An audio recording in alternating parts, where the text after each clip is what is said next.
Assalamualaikum warahmatullahi wabarakatuh. Hai anak-anak semua, selamat bertemu kembali dengan Guru Bini. Hari ini kita akan belajar tema 7 kepemimpinan, subtema yang ke-1, pemimpin di sekitarku. Pembelajaran yang kedua dengan muatan pelajaran Bahasa Indonesia, IPA, dan SPDB. Anak-anak, pada kali ini tujuan pembelajaran yang ingin dicapai adalah bahwa anak-anak nanti bisa mengidentifikasi interval nada dengan benar.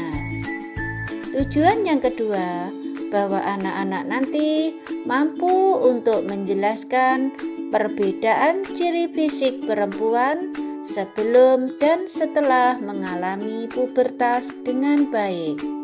Dan tujuan yang ketiga, bahwa anak-anak nanti bisa menyebutkan isi teks pidato, struktur pidato, dan macam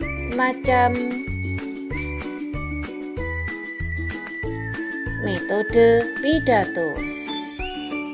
Nah anak-anak, pada kali ini nanti kita akan belajar yang mata pelajaran Bahasa Indonesia, yaitu tentang pidato.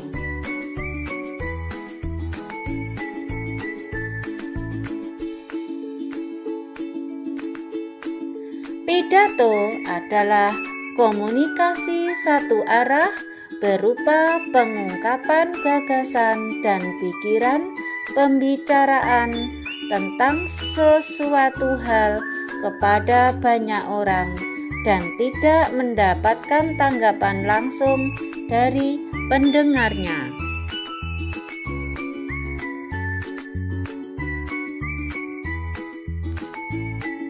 Pidato sering disebut orasi.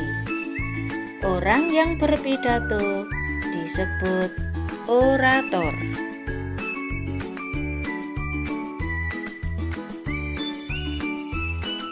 Tujuan berpidato: 1. Mempengaruhi orang lain agar mau mengikuti kemauan kita dengan sukarela. Tujuan yang kedua, memberikan suatu pemahaman atau informasi kepada orang lain. Dan tujuan yang ketiga adalah memberikan kesan kepada orang lain. Pidato yang baik harus mampu memberikan kesan positif bagi yang mendengarnya. Mempersiapkan teks pidato yang baik sangat penting agar topik yang dibicarakan sesuai dengan tema. Adapun struktur pidato, yang pertama adalah bagian pembuka. Pada bagian pembuka terdiri dari salam pembuka, sapaan kepada peserta, ucapan syukur, ucapan terima kasih, dan tujuan pidato. Struktur yang kedua adalah bagian isi pidato.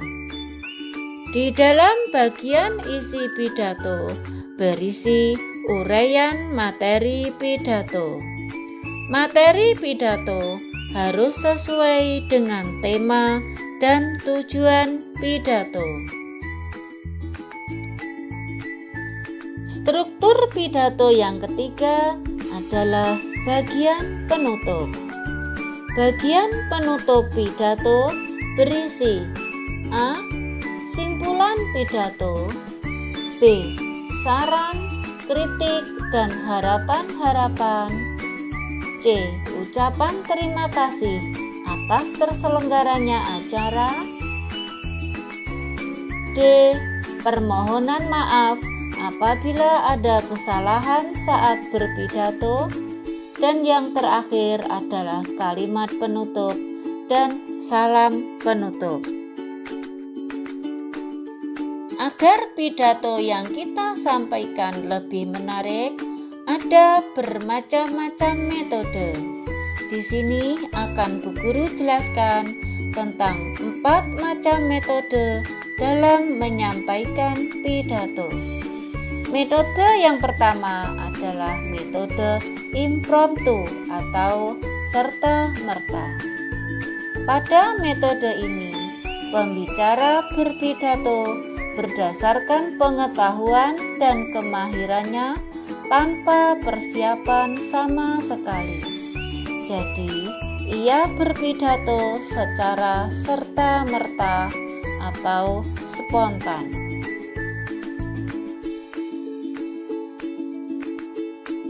Metode yang kedua yaitu metode ekstemporan atau tanpa persiapan naskah.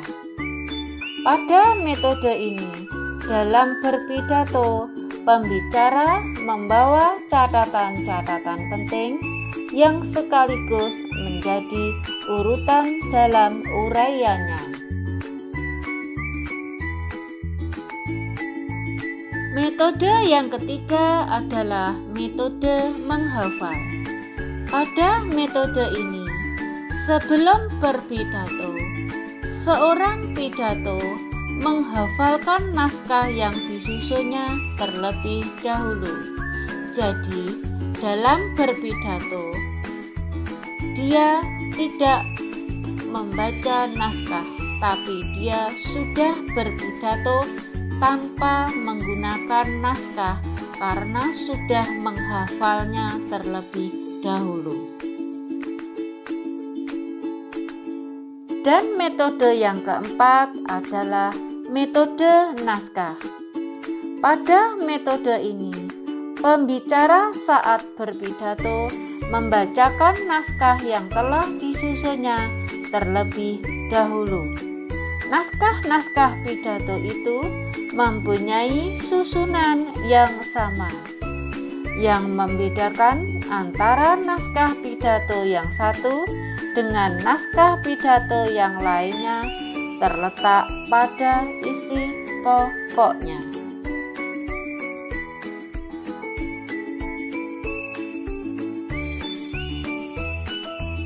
Nah, anak-anak, sekian penjelasan dari Bu Guru tentang materi bahasa Indonesia, yaitu tentang pidato. Adapun untuk mata pelajaran IPA dan SPDB akan Bu Guru lanjutkan pada pertemuan berikutnya. Apakah kalian sudah memahaminya anak-anak tentang pidato? Nah, Bu Guru harap anak-anak sudah paham betul tentang pidato. Pesan dari Bu Guru, jangan ingat lelahnya belajar, tapi ingatlah buah manis yang bisa dipetik kelak ketika sukses. Sampai ketemu lagi di lain waktu. Wassalamualaikum warahmatullahi wabarakatuh.